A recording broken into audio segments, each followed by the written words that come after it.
Konnichiwa, Japan fans. In today's show, we're going to talk about price when selling.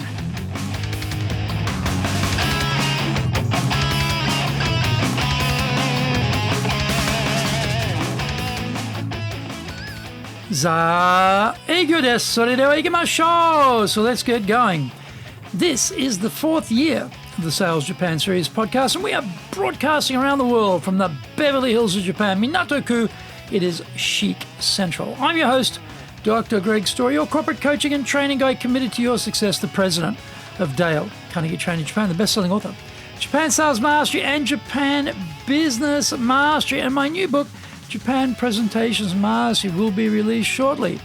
In this podcast, I want to help you to survive COVID-19. Don't forget to subscribe and share this podcast with your family, friends, and colleagues. We are not being sponsored by Libsyn, but we value your privacy, which is why we have our podcast hosted by Libsyn, who, unlike many other podcast hosts, have a strict policy that does not allow access to your private information by anyone. Here is our daily podcast lineup on iTunes. Mondays, the Cutting Edge Japan Business Show. Tuesdays, the Presentation Japan Series. Every second Tuesday, the Business Tatsujin no Oshie Show. Wednesdays, the Sales Japan Series. Thursdays, the Leadership Japan Series. And every second Thursday, the Business Pro Podcast Show. Fridays, the Japan Business Mastery Show. And Saturdays, Japan's top business interviews. Now, this is episode number 245. And today we're talking about, that sounds pricey. Japanese salespeople should love to hear, that sounds pricey, from buyers. Why? Because they know this statement is the most common objection to arise in response to their sales presentation, and they are completely ready for it. It is one of the simplest buyer pushback answers to deal with too. Well, simple that is if you are trained in sales and know what you are doing. Untrained salespeople really make a big hot mess of this one.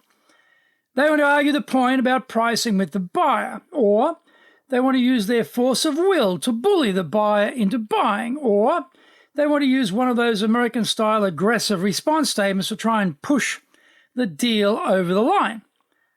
This is all nonsense. The only words emerging from our lips should be, thank you. May I ask you why you say that? We could say something else like, compared to what? Which is a pretty snappy rejoinder, but it is a bit too aggressive in this situation, doesn't really yield enough information about buyer thinking. We could simply drop the price to be competitive. But that is the mark of the weak, whining, unwashed, pathetic salesperson. We need to do better than that, unless that profit discount is directly linked to certain purchase volume prerequisites. When we first hear, that sounds pricey, we may feel some pressure to justify our numbers. That is totally the wrong way of thinking. That number of ours is there for a reason. There is a justification for that number based on the value it provides. There are plenty of clients willing and happy to pay that number for the goods or services they receive in exchange. When we sweetly ask why they say that, we have now moved the pressure for justification back to the buyer. This is called tossing back the porcupine. The comment, pricey, is like a spiky porcupine being thrown to us, and it is tricky to handle without incurring lots of pain. We ask why, thus shooting the porcupine back to the buyer, and we can sit there cool, calm, and collected and listen to what they have to say. This is important because we need to use our highest level of empathetic listening to comprehend what they are saying in order to understand what is really on their mind. Our object in sales is to meet the buyer in the conversation they are having in their own mind. That will be a compilation of their current situation, their experiences to date, their personal situation, and a million other factors which we will never be privy to. Asking them that why question gives us the chance to tune in to what is important for them and to alert us to factor in things which we hadn't considered before. I was given that price pushback for some training I was proposing to the HR team at a Japanese company. I asked them the why question and then just sat there, stone, cold, silent. They did not reply immediately. It was one of those long, uncomfortable silences for foreigners. Fortunately, I have learned to become comfortable with silence in Japan.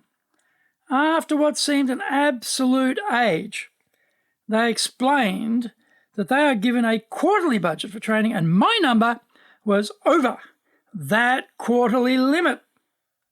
Find out more when we come back from the break.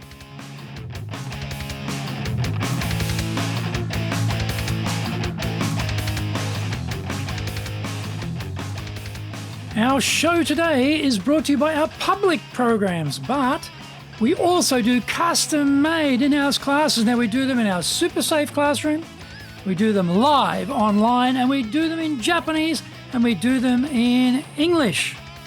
Our show today is being brought to us by, on the 13th of July, How to Present Online, on the 16th of July, Innovation Process, on the 30th of July, Analyzing Issues and Decision Making, and on the 3rd of August, Getting Results Without Authority.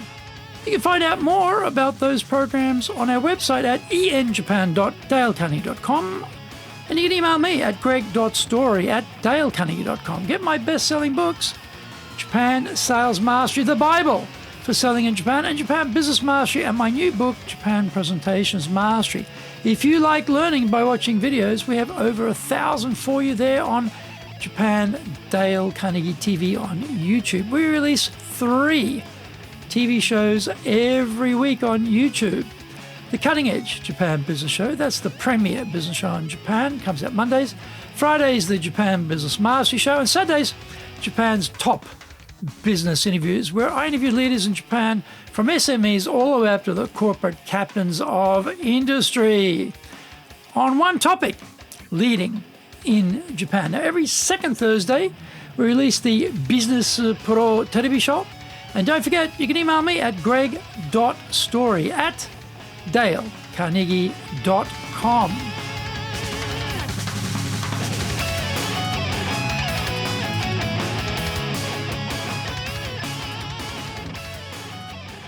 Welcome back.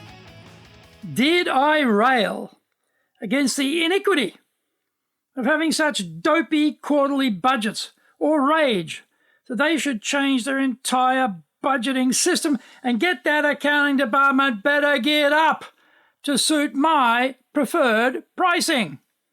No. I sweetly asked, if we could spread the payment across 2 quarters, would that be any help? And again, I shut up. Didn't say one more word. They looked at each other, and I saw a light get switched on inside their heads, and they said that would work. So it wasn't too pricey, after all. It was too much price for that arbitrary temporal unit called a quarter of the year.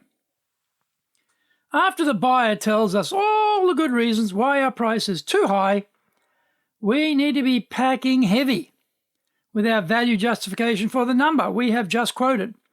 This is why salespeople need to be well prepared and practice for this, that sounds pricey, pushback. Trying to wing it and produce some intellectual and articulation magic on the spot is possible.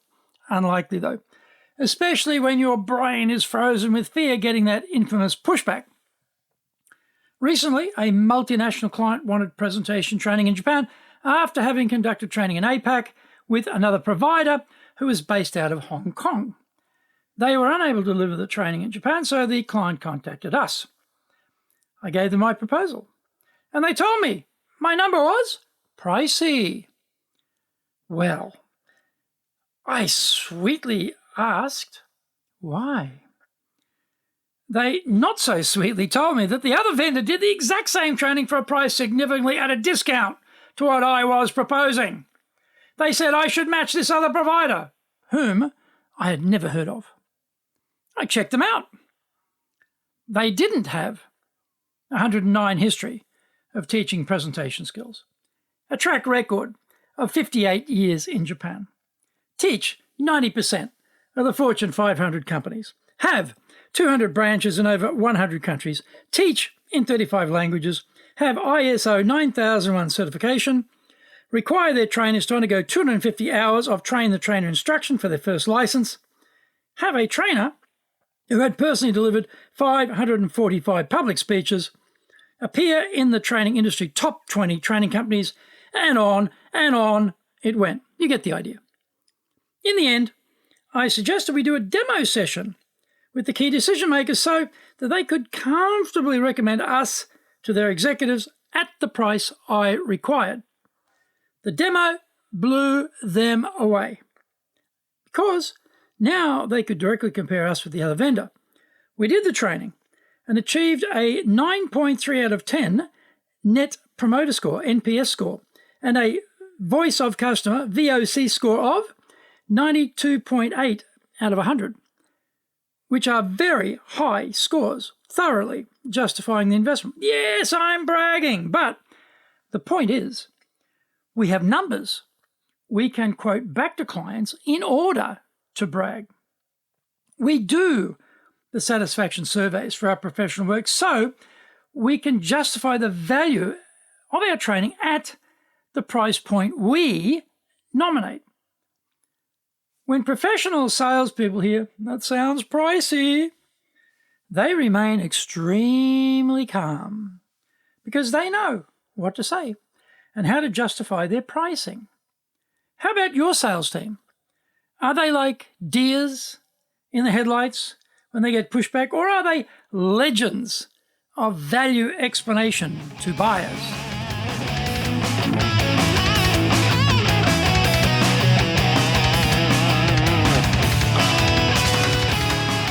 Thank you for joining the Sales Japan series. If you found the program useful, please work on your karma and share it with your family, friends, and colleagues. Don't forget to subscribe and share this podcast. Immediately apply what you've learned today. Use it and go out there and survive.